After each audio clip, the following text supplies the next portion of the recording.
வணக்கம்.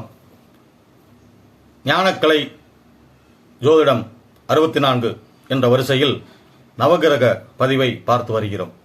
இந்த பதிவில் குரு பகவான், வியாழன் என்ற கிரகம்.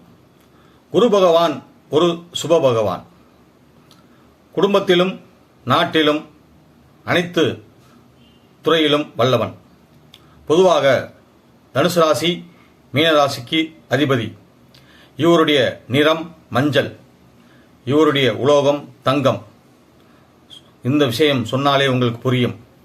மஞ்சள் மங்களத்தையும் தங்கம் சௌபாக்கியத்தையும் தருகிறது. எல்லா கிரகத்துக்கும் இவர் வல்லமை பொருந்தியவர், சுப கிரகம் என்ற நற்பெயர் கொண்டவர்.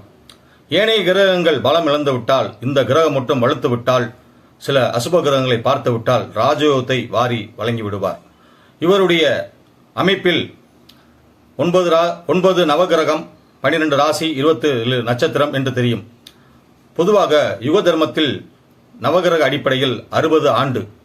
ஒரு ஜாதகத்தில் ஒரு மனிதருடைய வாழ்வில் 60 ஆண்டு வளம் வந்துவிட்டால் அவர் அனைத்து விதமான சுக துக்கங்களை அனுபவித்து அனுபவ ஞானி ஆகிவிடுகிறார். பொதுவாக குடும்பத்தில் புத்திரகாரகன் என்று சொல்லப்படுகிறது. புத்திரன் என்றால் வம்சத்தை விருத்தி செய்பவர், குணநலன், மன வாழ்வு, மங்கள வாழ்வு எல்லாம் தருபவர், பிள்ளை பேரு எல்லாம் தருபவர், ஆஸ்தியை தருபவர், அனைத்தையும் தருபவர். அது மட்டுமில்லாமல் ஜாதகத்தில் இவர் நல்ல கிரக அமைப்பில் நல்ல கிரகத்தை எல்லாம் பார்க்க வேண்டும். எனவே இவருடைய சில பண்பு, குணம், இயல்பு எல்லாம் இந்த காணொளியில் பகுதி 1 உரையாடப் போகிறேன். முதலில் குரு பகவான் உடைய தேவதையை பற்றி நான் சொல்கிறேன். குரு பகவானுடைய தேவதை பிரம்மா என்று சொல்வார்கள். ஆனால் பிரம்மாவுக்கு பூலோகத்தில் கோவில் கிடையாது. ஆகவே பிரம்ம உபதேசம் செய்த தட்சிணாமூர்த்தியே குரு பகவானின் அதிதேவதையாகும், தெய்வமாகும், கடவுளாகவும் கருதப்படுகிறார், ரிஷிகளாலும், முனிவர்களாலும், வேதாந்திகளாலும். ஆகவே நவகிரக அமைப்பில் குரு பகவான் ஒரு தெய்வ சிந்தை தருபவர். அறம், பொருள், இன்பம் மூன்றுமே ஒரு மனிதன் திருப்தி அடைந்து விட்டால் வீடு பேறு என்ற மோட்ச வாழ்க்கைக்கு வழிவகுப்பவர். பொதுவாக குடும்பத்தில் நன்னெறியையும் அறநெறியையும் ஒழுக்க நெறியையும் நாட்டிலும் வீட்டிலும் மனிதர் வாழ்விலும் தருபவர், அந்த அறிவை புகுத்துபவர். பொதுவாக ஆசான் என்றும் அரசன் என்றும் வேந்தன் என்றும் ஆச்சாரியன் என்றும் மறையோன் என்றும் அந்தணன் என்றும் சீலன் என்றும் ஏனைய பெயர்கள் அவருக்கு உண்டு. இதனுடைய நற்குணங்கள் எல்லாம் வாழ்வில் அந்த பெயரின் அடிப்படையிலே தருகிறார். ஆசிரியருக்கெல்லாம் பேராசிரியர். அது மட்டுமில்லாமல் ஒரு ஜாதகத்தில் குரு பகவான் சிறப்பான பலன் தர வேண்டுமென்றால் குடும்பத்தில் நல்ல பெரியவர்களால் அவரை வணங்க வேண்டும். அது மட்டுமில்லாமல் குடும்பத்தில் நிதி நிலைமை, குடும்பத்தில் முன்னேற்ற நிலைமை எல்லாம் அவரே தலைமை பண்பு கொண்டு வகுக்கிறார்.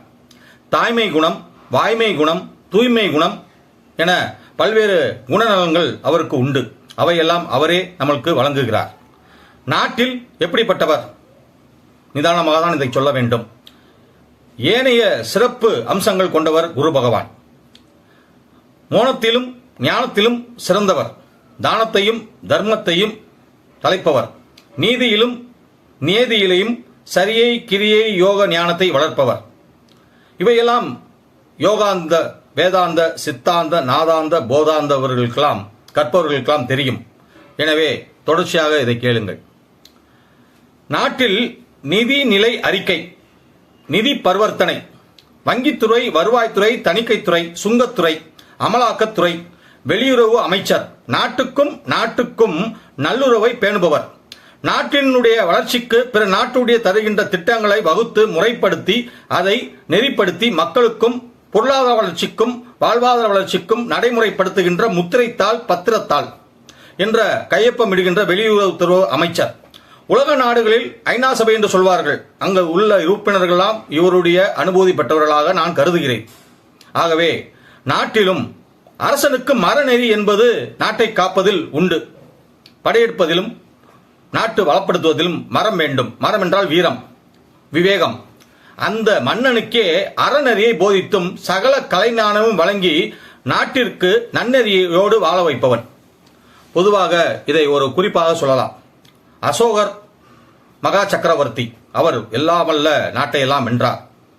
புத்தர் என்ற ஒரு பெருமகனார் அவர் முன்னே வந்து அறநெறியை போதித்து அறச்சாலை தர்மசாலை என்ற அற வழியை பின்பற்றச் சொல்லி பெரும் புகழ் படைக்க வைத்தார். அந்த அரசாங்க முத்திரைத்தான் நம்முடைய இந்திய முத்திரையாக கருதப்படுகிறது என்ற அவ்வளவு பெருமை வாய்ந்த குரு பகவானுடைய சிறப்பம்சம் முதலில் ஒன்று தொடரும்.